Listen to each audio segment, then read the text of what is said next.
The feds cut the interest rate by a half point. Whoopity do. Is that going to cause an explosion in the collector and classic sports car market on Bring a Trailer? We're going to talk about that, plus make some predictions. This is Bid Nerds. The bidding starts now.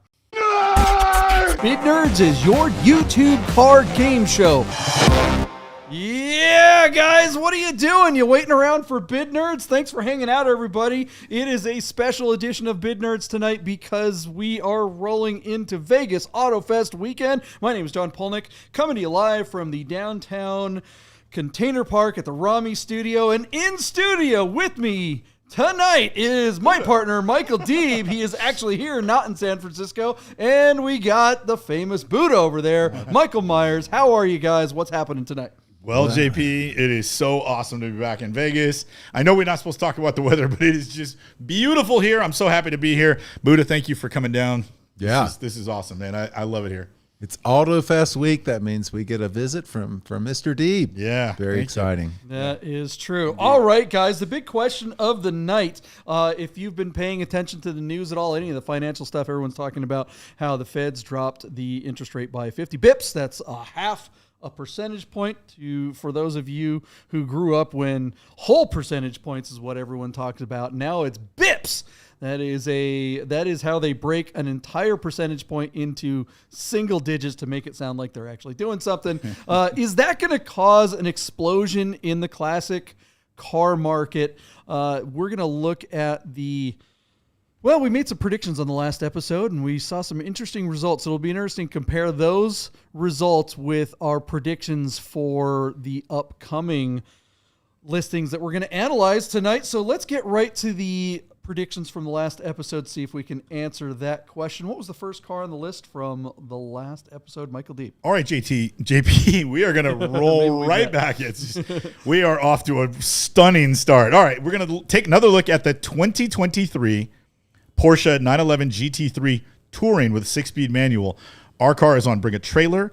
It's up in Issaquah, Washington, not Issaquah, as I first thought about a year ago. And our car is showing just 1,300 miles from new. But the big news here, JP, this is a paint-to-sample touring manual, and it is in I would say polarizing, take it or leave it, Nordic gold. This color, JP, is so rare. I've never even heard of it. Like the first thing I think of when I look at it is that Project Gold that we saw, that 993 that Porsche Classic made a couple of years ago that you and I were privy to learn about a year before it was completed.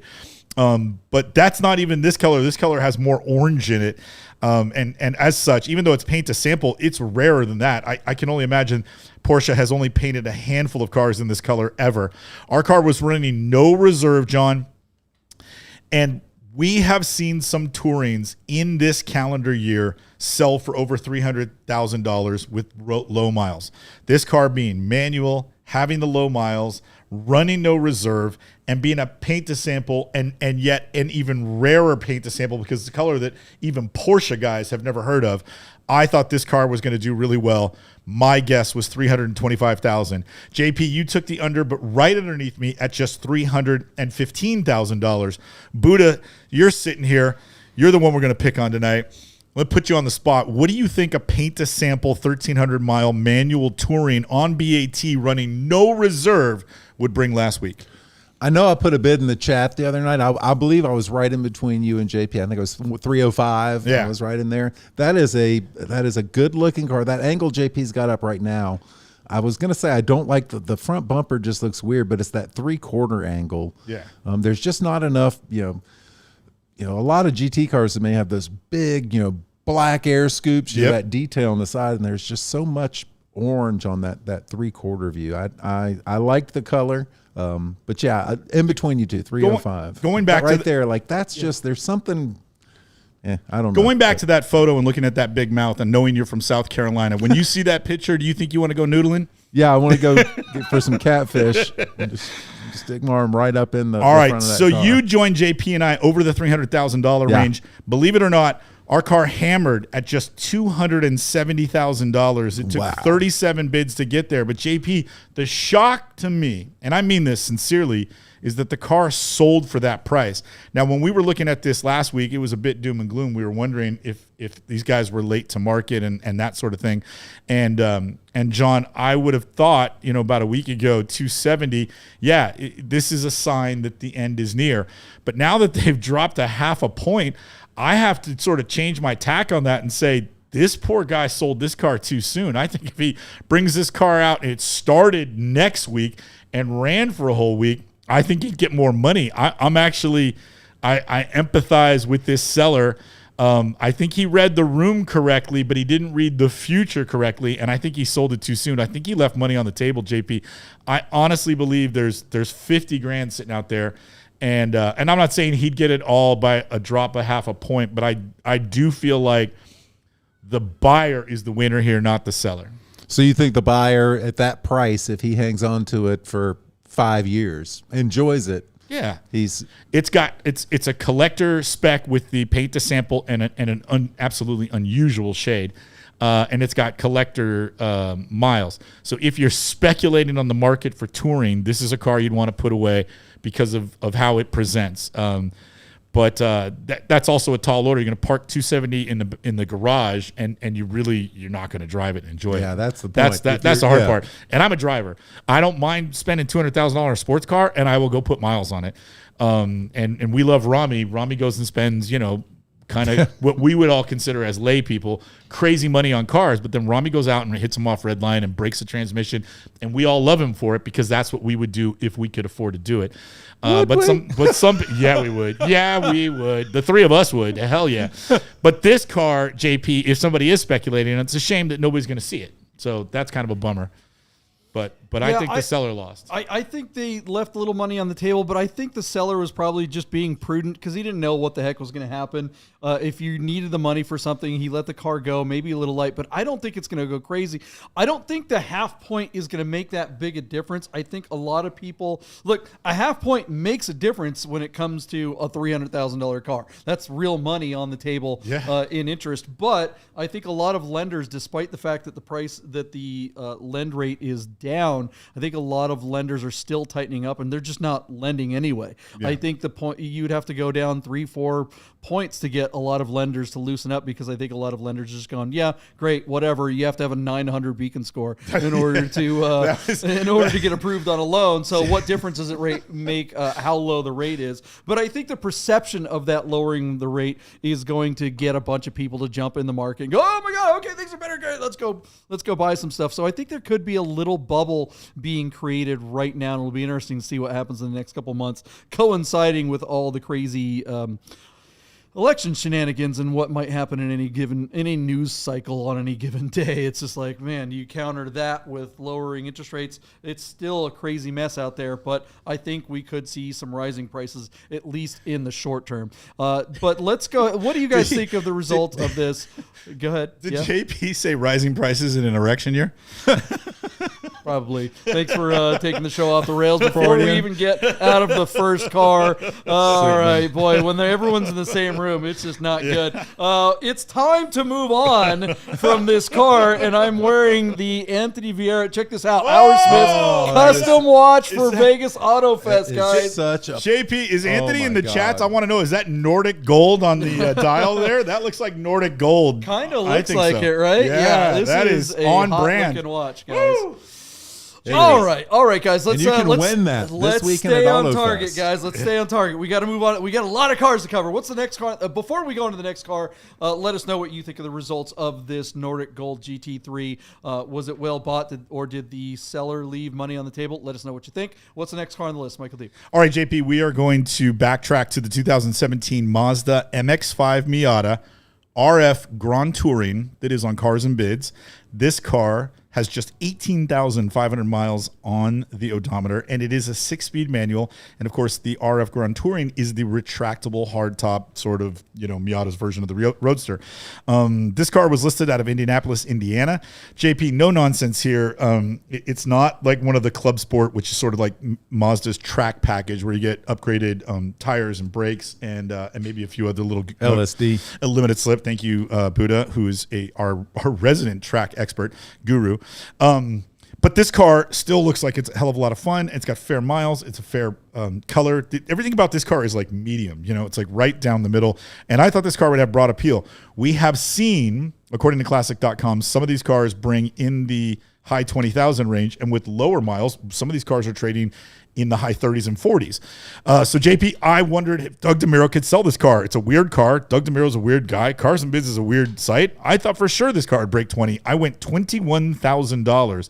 JP, you read the room correctly. You went $14,000 taking the tact underneath me. Buddha, I know you play along. What do you think this car would have I think I actually was right there with you at 21. So in that neighborhood. Yeah, and I, as you said, this is not if you're a real driving enthusiast, you want the club edition, not the Grand Touring. But this is, like you said, the sort of that perfect car for someone who wants to tool around the weekend. If they keep the top up when the weather's bad and put the top down. So I'd be interested to see if it went lower. So you heard it from Buddha. You'd have to be a tool to drive this. This car hammered for $16,500 where it's sold on 27 bids. JP, you were right on the money. Now, our car, I think, was at like 12 grand when we looked at it. John, how did you know that this car was going to be so far below market value? Like, 116.5 is, to me, like a wholesale price. But two, and this is similar to that GT3 Touring we just looked at, that Nordic Gold car, the buyer took the money. Like it seems to me like the buyers are educated, or the sites are setting really realistic, real pragmatic reserves, because this car sold at a price that if you told me it would have hammered at 16.5, I would have thought the seller was keeping it. So talk to me, JP. You really got this one right. Where are you at? I think the presentation of this car was poor. It was literally dirty. It looks like it had dandruff all over the center console. That didn't help. Poor pictures of the car just didn't help. And the fact that the people that buy these cars, it's not a lot of money. 16 grand in the grand scheme of automobiles is nothing, right? The average new car price is somewhere in the $70,000 range. So under $20,000 to find something that's good with 3 pedals, it's very hard to find. That said, if you're in the market for a $16,000 car, you probably, or even a $20,000 car, you probably don't have any money anyway. So it's pretty tough to go out and buy something like this, because you pretty much have to have all the money, or you have to have a sizable down payment, because it was 2017, because to your point, it's going to be harder to get a loan on something that older. And those were so that's what's called, Miata nerds will call ND, but there's an ND1 and an ND2. Yeah. You want the ND2, yeah. better engine. So if that's an ND1, that'd be another reason. Yeah. Yeah, I think it's this level of the market is the hardest hit, because the people that are going to spend that kind of money need to finance it, and they're just not getting approved, or if they are, the interest rate is too high. The person that owns this car, the person that wants this car might have one. They probably bought a car in 2022 or 2021 for around $25,000, and they're probably paying somewhere around $400 a month payments on whatever car that is. To trade their car in, whatever that is, or sell it and then buy this, they're going to have to put a huge down payment, which they probably don't have. And then their payment on a car that's worth less than whatever it is that they actually have now is going to be more. They're probably looking at a $700 payment. Jeez. So the math? It's just like most people, they're just going to stay in the cars, they're cheaper cars, and just run them until they blow up, I think, at this point. So it's going to be harder for guys like this to sell cars like this. And I think the seller did the right thing and just let it go. Maybe they would have gotten an extra 1,000 or 2 on a different platform platform, but how long would that have taken to get it on BAT and wait another month or two? Just get the car gone, get your money, and move on. What do you guys think of the results of this little Miata? Was it well bought, or does this show that it's still a buyer's market out there? What's the next car on the list, Michael Deeb? All right, JP, we are going to check in on our 2009 Porsche Cayenne GTS with a 6-speed manual that has been treated to a very modern, moderate off-road conversion. Basically, they've raised it up on its suspension. They put a smaller diameter wheel with a fatter, more knobby tire. According to JP, it's a very correct application of a front light bar that literally attaches to part of the subframe hanging off the lower front grille. And adorning this bar are 4 off-road driving lights, which would make this like legit out here in Clark County, where it's very possible to just drive outside of town and get onto a dry lake bed. There's one in almost every direction where you could go and enjoy a vehicle like this. And let's face it, Porsche over-engineered the bejesus out of the E1 platform. These are fantastic vehicles for doing anything like that. There are a few other modifications, JP, you had pointed out, and I had missed it. The steering wheel rim on this thing really bothers me, but some of the correct parts are included in the sale. And, John, we wondered how our 118,000-mile car out of Encinitas, California would fare on Cars and Bids. Without further ado, JP, I gave you a bid of $27,000. You liked the car, but surprisingly took the under at just $24,958. So basically giving us a bid $2,000 under mine. Buddha, let's put you on the spot. What do you think this mildly modified, basically 6-figure, 6-speed manual GTS would have brought on Cars and Bids? Doug DeMiro's site. I'm going to say 20. I think I said right under JP, so 22-ish. Wait, so you were a little... I was even a little bearish because I'd seen one. I'd actually been looking at one on Bring a Trailer last week. It was gold, lower miles, and sold for like 27. I think I was might that a manual? I might even send it to you going, man, do you remember when these things were flipping for 35, 40 grand? So I think it's going to, well, I think, so I'll be wrong or right. Well, that's interesting that you said like when they were flipping for 35, because our car on Cars and Bids hammered for $36,000 where it sold, JP, get this, 65 bids for this thing. You got a couple people fighting over this vehicle. I kind of knocked it because I didn't like the way it looked. I like what it represents and how it would drive. And JP kind of gave us the old groan and eye roll going, dude, you got to have a little vision, a little creativity when you look at these things. And I totally see that. But when I knock the car's cosmetics, I'm talking about how it's presented. And I don't want to go to market depending on the general public's imagination for getting me a retail number for the car. On this car, JP, I stand corrected. It didn't matter, and this guy, in my opinion, got all the money for this car. I wouldn't expect that this car would bring $1 more on Bring a Trailer or anywhere else for that matter. I think he squeezed every dollar out of it. But it's not that I lack the vision. I can make this car whatever I want. I know how to do that. But I just wonder about people who go to market depending on somebody to use their imagination with the car you're retailing. Look, I got to hop in here because I think the fact is that you don't need imagination. I think the market has spoken that they like what this is just not your cup of tea. And I think the market disagrees with you, Michael Deeb. And honestly, so do I. I think this thing is just, would I like it to be different color wheels? Yeah, but I don't think they look that bad. The fact is, this is all the money for this car. Yep. To build this, we talk about that a lot with classic 911s. You know, when you're talking about an Outlaw, you're looking at how much money was put in the engine, and that always kind of determines how much the car is going to bring. To build something like this would cost a lot more than 36 grand to get a nice, clean, low mileage, 6-speed manual Cayenne GTS. Just a clean base one is going to probably cost you somewhere in that high 20s, low 30s. And then to add all the cool bits that these guys put on, the suspension, the front bar, the lights where they're supposed to be for this type of overlanding driving, everything about it, you're looking at another, $20,000. So at $36,000, I think it's actually well bought if this is what you want. And I wanted it, and that's why I bid so low on the last episode, because I was hoping to buy it for like 25 grand. Yeah. I was watching this auction. I was like, nah, it just took off. Where was the I'm dollar outta here. point that you tapped out? Well, I mean, yeah, I was hoping to get it for 25 grand. And Right. because I'm like you, yeah, right. I'm like you, Buddha. I saw some of the other ones that just were really soft lately. Yeah. So what do you guys think of the results of this amazing 6-speed Cayenne? Is this the kind of vehicle you want to go drive across Dakar in? Yeah. Or is this just going to be going over curbs in the mall? Who cares? Let us know what you think in the comments. And speaking of the comments, we've got a lot of new nerd members tonight of the herd. Welcome everyone who is new to the show. Introduce yourself if you're new to the show and you're watching right now and you're not in the live chat. Get in there, introduce yourself. All the best nerds are hanging out in there and they will welcome you. If you're also watching the show right now, as per usual, a lot more of you guys watching than we are seeing thumbs up. So do us a solid and give us a thumbs up so that we bring more nerds into the herd. And all right, let's. Did we have any more? We had one more car on the last episode. This one was kind of fun. Let's do one more. Let's do it. JP, we're going to circle back to the 1988 Saab 900 Turbo hatchback with a 5-speed manual.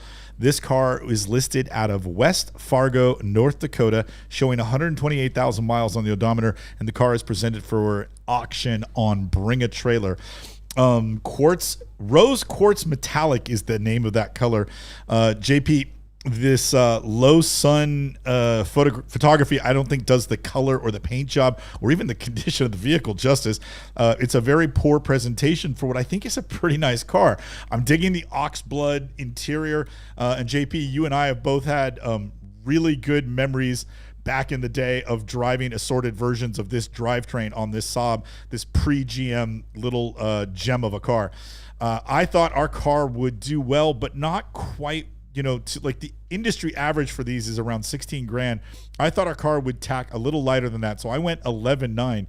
You did go to average at 15,900 for your bid. Buddha, let's put you on the spot. What do you think this car would have brought on Bring a Trailer? 12.5. 12.5. So you're right in between us, a little bit closer to me.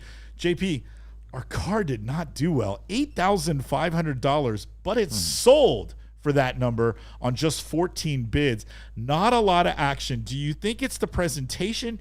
Do you think it's the softening of the market? Or do you think that the Saab, the love affair that this country has had with Saab is now all gone and the only people left are like those fervent, fez wearing Elks Club, like cult Saab followers, all 800 of them that are left? What do you think? I think this car was just rough around the edges and not presented well. If the seller had spent some money on a detail, if the seller had spent $1,000 or something like that, maybe not that much because it's not that expensive a car, but even if they had gone out and spent $500 on a photographer somewhere and presented this car better, cleaned it up, maybe even done some touch up on some of those little surface rust spots around maybe the fuel tank and stuff like that. Saab people are looking for good, clean Saabs, and this one's not bad, but it does have it's a little rough around the edges, and I think it could have been cleaned up and brought more money. I think this car should have brought mid-teens. It was just passed over, and I think someone got probably a good car, and this is a great car going into winter. This is the kind of car you'll want rolling into the snow, and if you wind up going into a ditch, who cares, right? All right, what do you guys think of the results of this little Saab? Let us know in the comments, and we have a bunch of predictions to make tonight, and the big question of the night is, will the Fed rate dropping will the Feds dropping the interest rates by 0.5 point, will that cause a bubble? Will that cause a big market explosion? We're going to look at some listings right after this. Stick around. Hey guys, I got to tell you about our friends Godden Porsche of Las Vegas and Godden Classic. If you're looking for a new Porsche or a classic, you got to call our friend Steve at Godden, this guy. Save yourself the hassle of screwing around with all the auctions like we always talk about, and just talk to Steve. He'll find you the classic Porsche you're looking for. Godden Porsche of Las Vegas. You could win this Lotus Emira from Vegas Auto Gallery at Vegas Auto Fest. Hi, I'm Rami from The Rami Show on YouTube, and I've teamed up with Vegas Auto Gallery to give anyone who goes to Vegas Auto Fest a chance to win this car. Get your tickets at VegasAutoFest.com and come to Red Rock Country Club Saturday, September 21st to win. Spectator tickets are just $20 and kids under 16 are free. So get your tickets now for a chance to win this new Lotus Emira from Vegas Auto Gallery. Vegas Auto Fest. The drivers are coming. Hey guys, you're probably looking at your watch and wondering if Bid Nerds will ever end. So you better talk to our friends at Our Smiths to make sure your Rolex, Tag Heuer, AP, or any fine timepiece is in tip-top shape. Our Smiths, fine Swiss repair. Man, I do not want to take this watch off. I put it on for the show. You better. Just to show it off. Someone's going to win this at AutoFest. Have you gotten your tickets yet? I'm going to go ahead and take it off because I feel bad. I don't want to get any desk scratches on it or anything like that. But this is a beautiful watch that someone is going to get. It really is something. Really turned out nice. I'm jealous of whoever wins it for sure. Like, no doubt. That thing's awesome. Yeah, I'm considering just quitting as a volunteer so that I can become eligible. We can hire you back if you don't win. It's no big deal. Yeah, let's. I think I'll quit too. Sounds like a good plan. Somebody call Chef and tell him we're quitting. All right, guys, have you gotten your tickets for AutoFest? It is this weekend. We want to see you there. It looks like a lot of the nerds in the nerd herd. Look at this case too. It's this really beautiful leather case embossed and with the logo and all that fun stuff. All right, I'm just gonna leave it on the desk here for myself, and I'll just forget to bring it to the show, and then that's I'll put this plastic watch in there, and we'll give that away, and someone will be like, "What the hell?" All right, we've got predictions to make tonight. The big question, is there going to be a market explosion in prices? Are they going to shoot up because the Fed's lowered interest rates? Let's get to some cars and see if we can answer that question. What's the first car on the list, Michael Deeb? JP, this might be one of the most spectacular cars we've ever covered on the show. What we're talking about, ladies and gentlemen, is a 2022 Lamborghini Countach LPI. I believe 804. So 800 is going to give you an indication of the horsepower, and 4 is going to denote that it's all-wheel drive. This is a premium listing on Bring a Trailer. This car has run for about 2 weeks, and our car is showing just 85 miles on the odometer, listed out of Austin, Texas. This is one of 112 examples designated for production. Somebody in the comments, please let me and the rest of the herd know why 112. Is there something special? Is it like 100 plus 12 because they're 12 cylinders? This is Lamborghini's basically homage to the original Countach, which it's not that Lamborghini wasn't on the map, but the Countach became the icon for 70s and 80s gluttony and wealth and just the whole Beverly Hills persona and, what's his name, Robin Leach. I don't know why, and the whole thing. When we were infatuated with wealthy and rich people, the Countach was sort of the poster child for that 80s, extravagance. So at, what was it, the Quail a couple of years ago, they dropped one and told everybody they were going to, run to your Lamborghini and beg for one, and we're going to make 112 of these. There's a badge on the dashboard that says 1D112. So they're not numbered, John, but everybody knows they only made 112 of these things. That is a rare small batch for this car, and as such, I think the speculators are going to have a field day. This is a car that could literally trade for literally 100% more than it's worth, which would be really interesting to see. JP, it's a 6.5 liter V12 that drives all 4 wheels. There's also a 48 volt electric motor that chimes in there somehow. And let me see if I can read this to you correctly, right? 6.5 liter V12 combined with a 48 electric motor integrated into a 7-speed ISR Buddha. Independent shifting rod. Buddha knows rod. So anyways, it's an independent shifting rod on the 7-speed automated manual transmission, along with a super capacitor that is charged via regenerative braking. So this is like Formula One technology brought right into your garage, into your Lamborghini. So factory rated 770 horsepower from the NA V12. And then you got another 34 horsepower from the motor for a combined rating of over 800 horsepower, hence the 800 designation. This thing is fast, but JP, I'm going to just start apologizing to you right now. I don't think anybody's ever going to drive this car. It's pretty stunning in the gold. I prefer something like this over that Nordic gold kind of orange 911 GT3 Touring that we covered recently. JP, they call this Oro Elisio. And then over Nero Ade leather. So Oro Ad Personam Oro Elisio is the name of the gold paint. And there you go. It was sold in 2023, 85 miles on the odometer.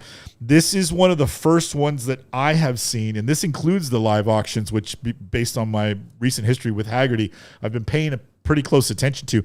I don't know that I recall one of these LPI 800s coming to market. So this is really kind of the first big public splash of one of these cars. And I suspect it'll do well. So it closes here in 2 days, JP, after running for close to 2 weeks. What do you think of Lamborghini's remake of the Countach? By the way, JP, just as I hand it off to you, I want you to know that our car had a sticker price of $2,800,000. So if you were lucky enough to be one of the 112, you got to chime up about $3 million to order yours, completely bespoke Countach as a homage to the original Countach. What do you think of Lamborghini's redo? Somebody pull out their calculator, watch. What's 2.8 million times 112? That's got to be there you go. Yeah.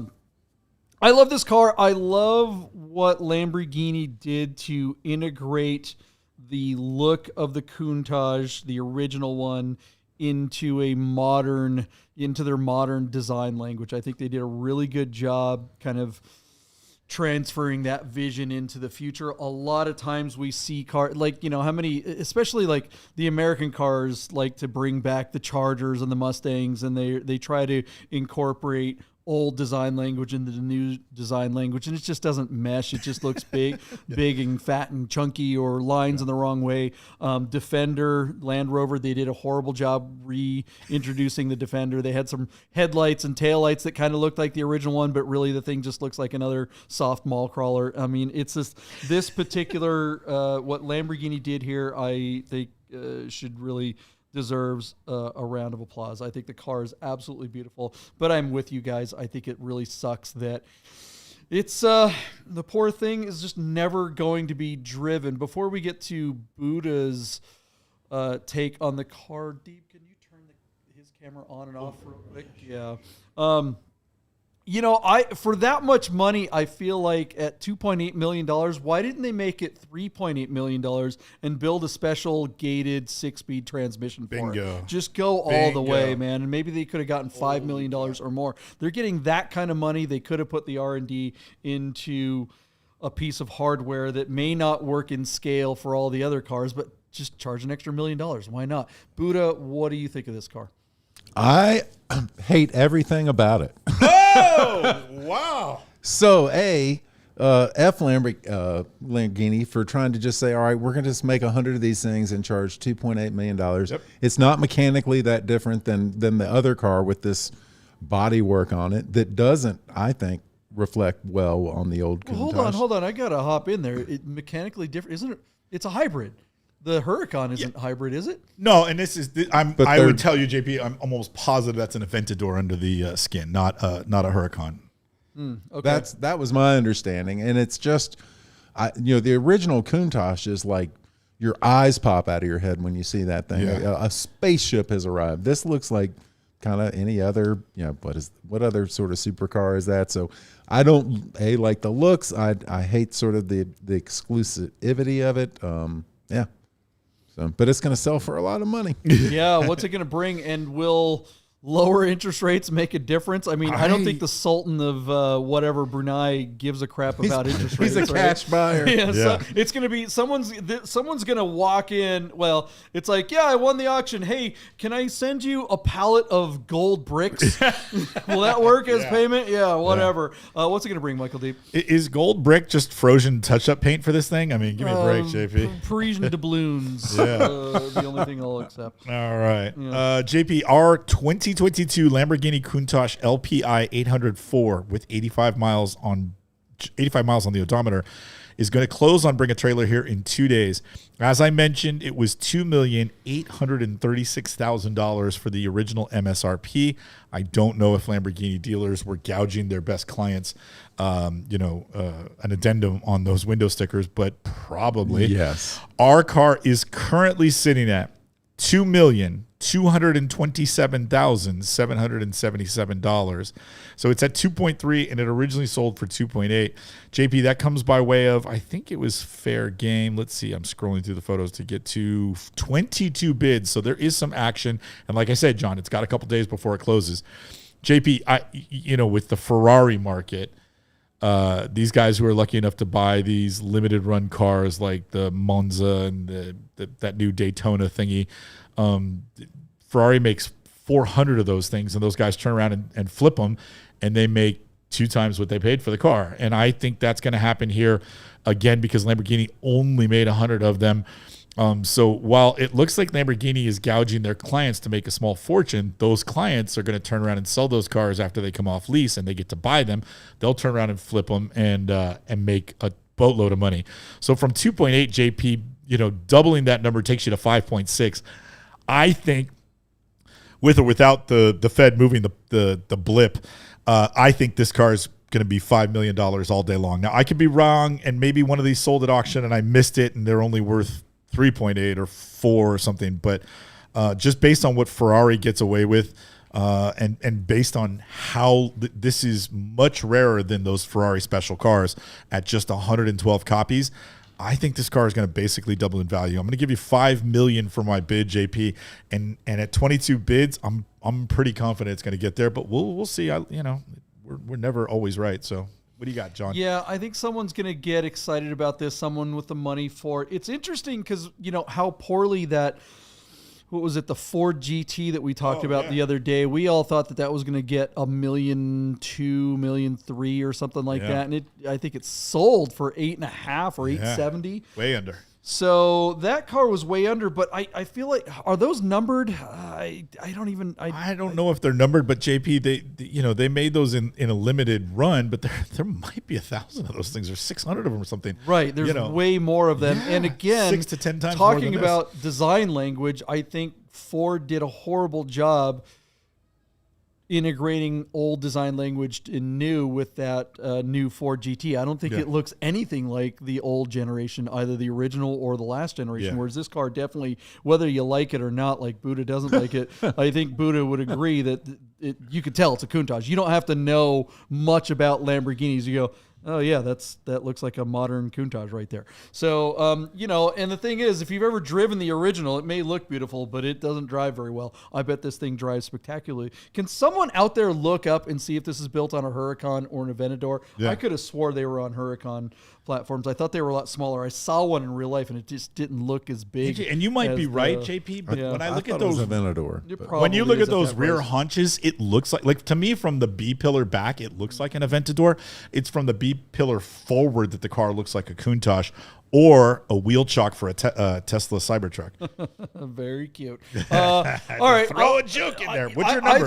I think we're gonna see a little bit of a frenzy. I know that this lowering of the interest rate, I think a lot of people are freaked out and are making big purchasing decisions, but I think that's the mindset of folks who are on the lower end of the scale or middle or just normal people in general.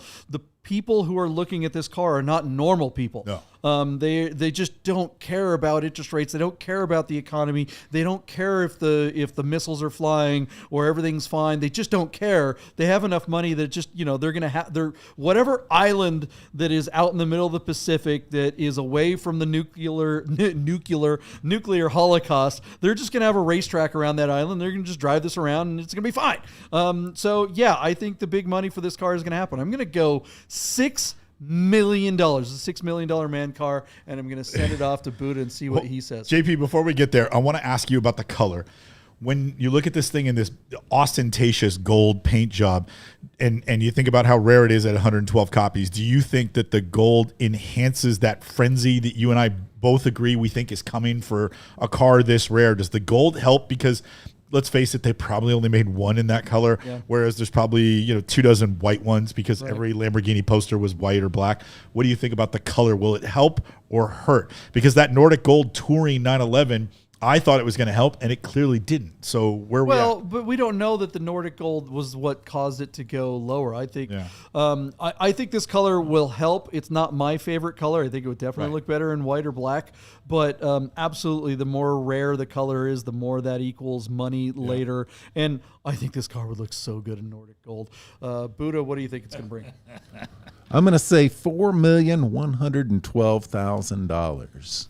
Buddha clearly does not think the cut in interest rates is going to do anything, especially on this car. Is it still a buyer's market out there, even for a multi-million-dollar Lambo like this? Let us know what you think in the comments. And we are just getting started, guys. Settle in. Buckle up, Buttercup. We got more predictions to make. What's the next car on the list, Michael $4 D? million. Buddha thinks the Countach market is crashing. Yeah, Jesus. Oh, my God. Look, $4 million. The thumbnail isn't totally negative for once. We're going to get 8 views on this video. All right. What's the next car on the list, Michael Deeb? JP, I teed up a 2004 BMW M3. This is an E46 generation M3 coupe with a 6-speed manual in, I think that car is carbon black metallic.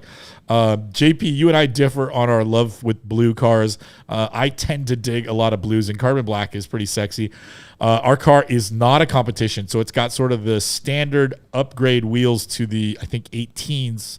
And our car just shows 53,000 miles, listed out of Burlington, Maryland. MA is Maryland, right? Help me out here, Buddha. And Massachusetts. Massachusetts. Thank you. I knew I was doing that wrong. So Burlington, Massachusetts. So I'm not an East Coast guy at all. That's on the other side of the Sierras, right? And so our car is on PCAR Market, JP. So how are they going to screw this one up? Very interesting to see that the market on the E46 JP has been pretty hot. SMG cars don't do well, but when we see coupes with a 6-speed manual with or without the competition package, if they're in good condition and stock, they are bringing really good money, probably better money than they ever had since they were new. So this car with fair miles in a very attractive, very BMW specific color. Carbon black has been a color that they've been using on M3s for decades now. This looks like a real nice, no-nonsense car. 333 horsepower, normally aspirated, independent, individual throttle bodies. This car moves, JP. I dig this thing. This is a car I would like to own. But the market on these is definitely going up. It's interesting to me, JP, especially in the color gray that the interior is, that these seats are not aging well. The bottom cushion on the driver's seat looks like the spawn of the Michelin Man. It just is not aging well, but the rest of the car on the outside still looks fresh and new to me, and these are great drivers, and it doesn't surprise me that even in a soft market, the market on the E46 is up. So, JP, we haven't talked about one of these in a little while. Let's revisit the E46 M3 with a manual. Take it or leave it. I know blue's not your favorite, but I bet you get behind this one. This is a great car. E46 M3s are one of the best driving cars, I think, for the money, and have been for a very long time.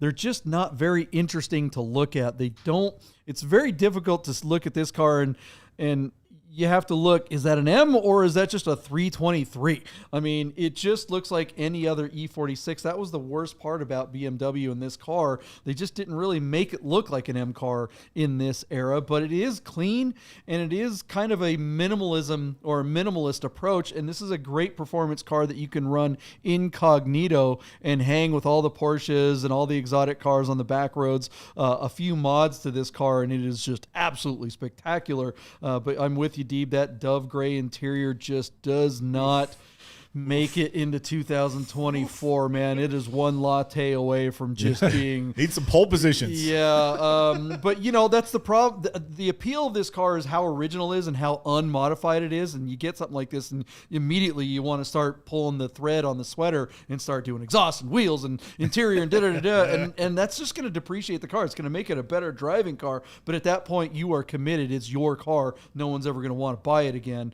I think... But the color, calling this a black car is just, what are you doing, BMW? Come on, this is a blue car, and it's a boring blue. I think it's brilliant of them. Okay, we've got 800 metric gallons of this boring blue color in this big tank over here, and we can't sell anything with it. Just call it carbon black, and everybody like, oh, it's carbon black, and everybody's like, no, that's blue, and everyone's like, and yeah, no. So I think it's fail on the color. Yeah, but behind the wheel you can't see what it looks like. So Buddha, what do you think of this car? I love these, just not this one. And who took these pictures? We always laugh at bad pictures. These are we could have an award for worst pictures. So just a real short story. I was working in Asheville, North Carolina. At this time in my life, I hadn't had a ton of driving anything super fun. I had mostly owned Volkswagen buses. I had a B4 Passat at that time as sort of my daily driver. But a buddy of mine at work had one of these, and he let me drive it on a mountain road. Oof. And it was just a revelation. Yeah. Just like I was like, oh, my God. And so this guy was higher up than me at the company, had been there a while. So I go home and like try to figure out, well, what do these things cost? And at that time in my career, it was just, but it was just like, and at me, it just was like, that is just an unbelievable driving experience. Yeah. And so I've always had a huge soft spot. So that's why I'm kind of mad at whoever took the pictures and put this ad up, because other than the Grand Tier, I love the outside color, and I love that car. All right, what's it going to bring, Deeb? All right, JP. So it's really interesting. The average selling price for these cars is really just like in the low 30s. But I think the average version of these cars also has, a lot more miles on it. This car is basically really low miles for a 2004, John. Our car is currently sitting at just $20,000 on 2 bids on PCAR Market, and the car closes tomorrow. It shuts down in about 17 and a half hours.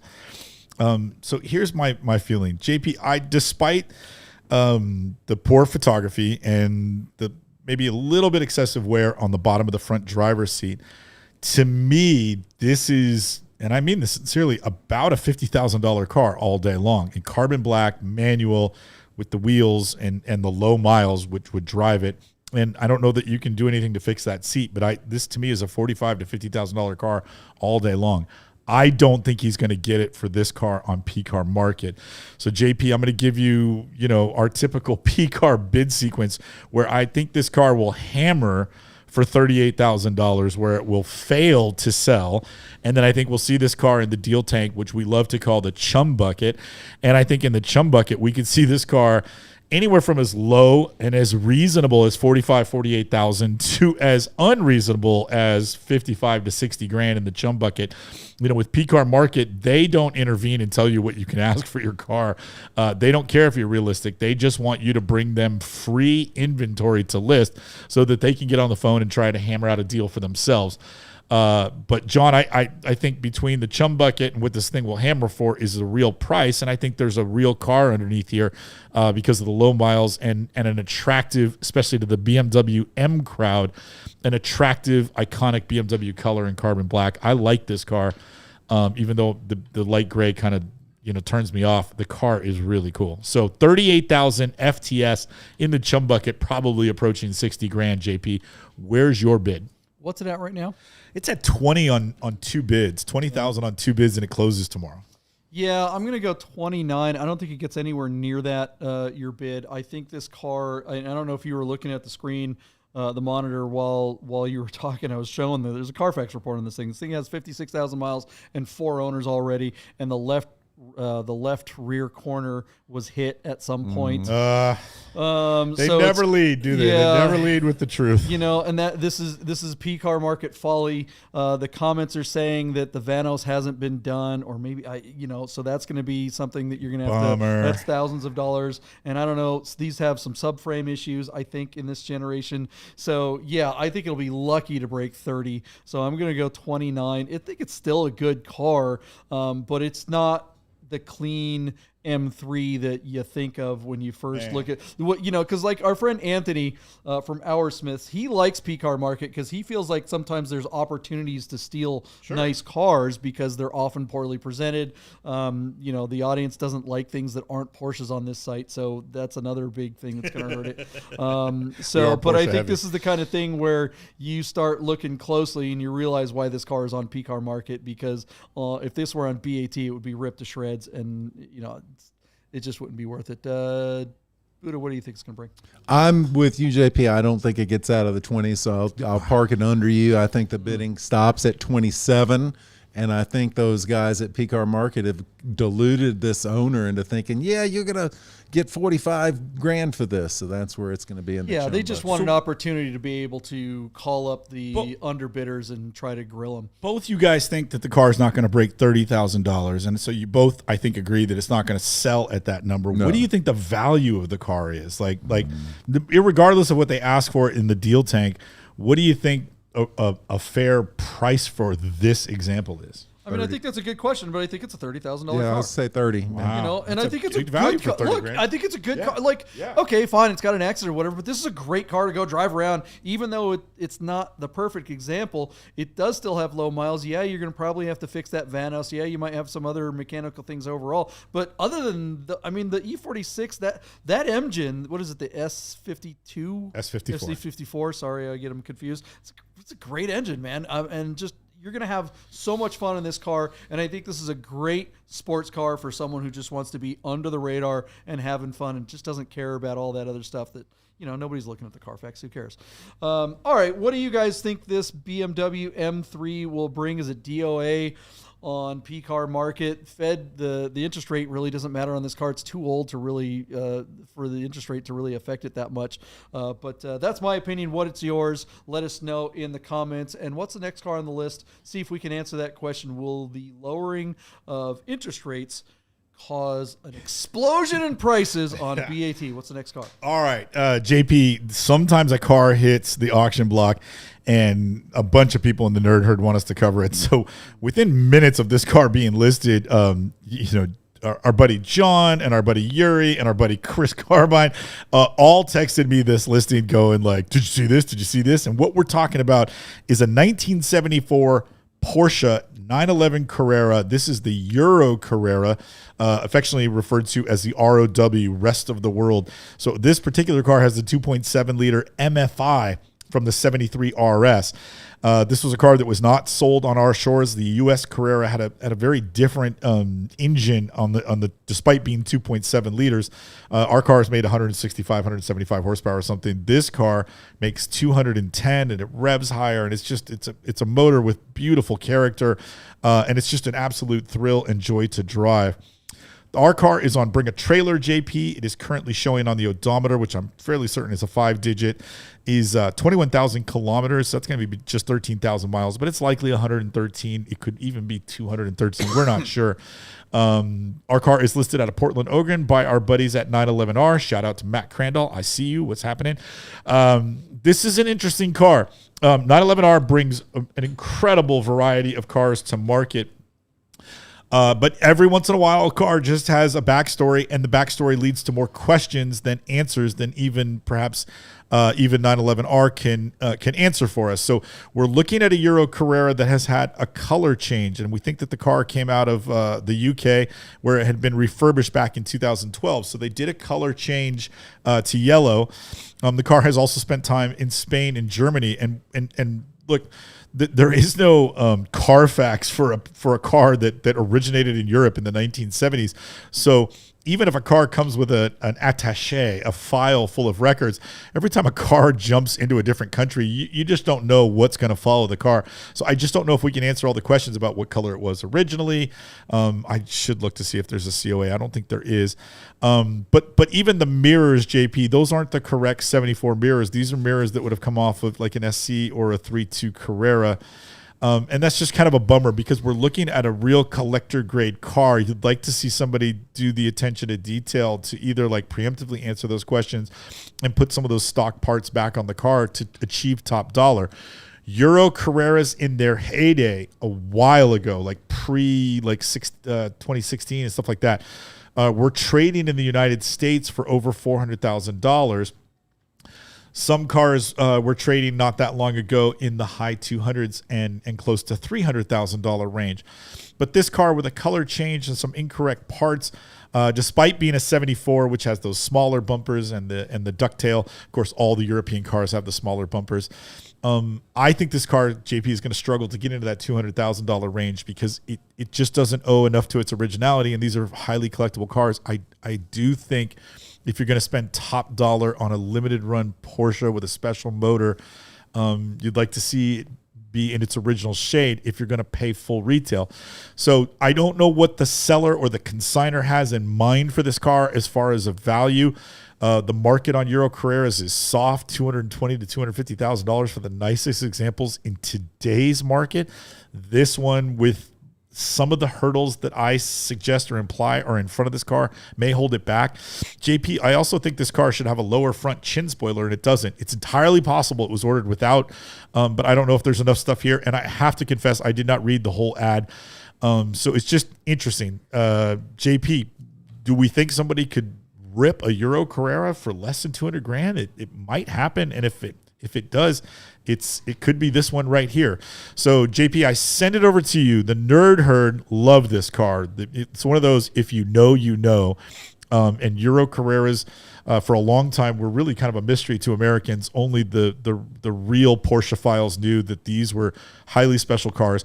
The bloom is off the rose. People do know about these cars, but the market is soft, especially on these. It's interesting to me that the nicest US Carreras are now trading for $150,000, but Euro Carreras are $200,000 to $225,000 or something like that. It used to be you could get a US Carrera for $60,000 and you'd pay over $300,000 for a Euro. But that chasm, that canyon between the two values is closed to the point where it almost doesn't make a sense. We see the same thing happening, JP, with 964s, where European RSs, which are more horsepower and more magnesium bits and more stuff from Weissach and seam welded chassis, only bring a few $1,000s over what the best RS Americas are trading for $175,000, $200,000, sometimes more than $200,000.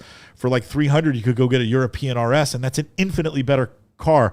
It doesn't make sense to me. I don't understand why we're paying so much for the US cars that are inferior, and there's such a softening of these superior and highly collectible European cars. But this car with the color change and the mirrors and whatever else I missed could wind up being a very good value for somebody. So JP, talk to me what you think of this one. Yeah, I think now is the time to jump on this car because I think someone will be able to get it because this particular car is probably not going to get the premium because of the things that are wrong with it, maybe the mirrors and chin spoiler, all those little things that you're talking about. But if the seller, I don't think it would be cost effective. I don't think you would get the ROI fixing those problems. I think it would cost you so much to get it back to original right now that it's not going to pencil out. But if you can buy this car at let's call it not premium, but at least at a decent price before things take off, or maybe down the road continue to appreciate, I think you buy it now, wait a few years for these to appreciate even more, and then it will be cost effective to upgrade those small things that are a problem, and then maybe drive it and enjoy it in the meantime. Buddha, what do you think? I think it's stunner, and obviously amazing presentation. I do not certainly know my older 911s as well as you guys, so I've been one of those people like you did, but would have not known the differences between the US Carrera. And I was looking at the chat here. There's lots of people in the chat that are saying all the same things that Deeb and JP saw with the mirrors and the bumper. So I really do think that'll affect this one. All right, so what's it going to bring, Deeb? All right, JP. So somebody in the comment was asking 911R if they could see a COA or something. He said from the paint tag, it looks like it was originally Gazelle Metallic. Put that down with Nordic Gold. It's a Porsche color I've never heard of, and I don't care what the color looks like, and I don't care how much I absolutely appreciate how beautiful the ducktail version of this car in yellow is with the black script and the RSR finish on the wheels. If Gazelle is something we've never heard of, this car would be worth a ton more money if it was in that color, no matter how ugly it is because of its rarity. And that's just one of those weird, quirky things about the Porsche market. JP, our car is sitting at $115,000. Currently on 5 bids, and it closes in 2 days from now. A very nice presentation by 911R, and I apologize again that we didn't read more into this unusual car. Like I said, that somehow raises a few questions. JP, the market on these cars is soft. Again, I think the top dollar for one is like $230,000 to $250,000, and I think that they are trading between 200 and 220 regularly. I think this car just has a few things that prevent it from getting to those better retail numbers. And so I am going to pragmatically park my bid just under the $200,000 mark. I'm going to give you, wait for it, $197,400, 1974, $197,400 to you, JP. What's your bid? I don't think it's gonna break 200. I'm gonna say 190,911.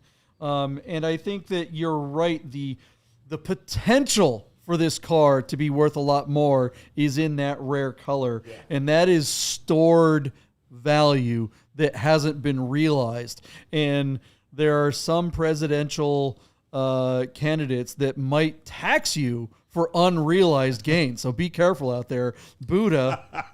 But only if you make Thank God we don't talk about politics on this show. Only if you make like $1 million and can buy that first car. Right, that gold came up. Countach, yeah. I'm going to go $174,000. Oh, wow. You're really under. What's you your and thinking David there? Sullivan are the exact same. So, yeah, I think, I just was playing with the year, but I think it's just, there's just too many of those things you guys pointed out, and there's much nicer examples people could go put that money towards.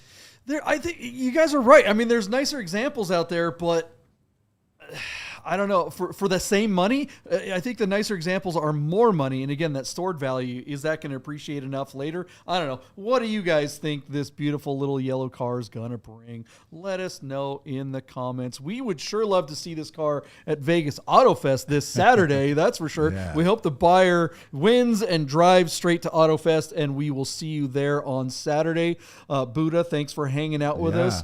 My partner, Michael Deeb, thanks for hanging out here in Las Vegas. It's great to have you. We will be doing a show Sunday night, and it's going to be, we're going to be pretty beat up at that show because we will have just finished AutoFest, and then we've got a great drive Sunday morning, and then we're going to come down here. We're going to be exhausted, but we're still going to do the show for you anyway. All right, guys, we're going to wrap it up. You wanted to say something real quick, Deep? Yeah, JP. Michael, let me make sure I say his name correctly. Michael Simcock, who you and I met, JP, with Nicole Johnson at Works Reunion, lives in Sacramento, listening to the show. Thank you, Michael. Just texted me a picture of a 911 Targa in Gazelle, and believe it or not, JP, it is a metallic gold, not too dissimilar. No way. Not too dissimilar. Show it to the camera. Show it to the camera. Hold that up to your camera. Oh, I No, guess you I got a camera in front of you. Yeah, all right, give me a second. Yeah.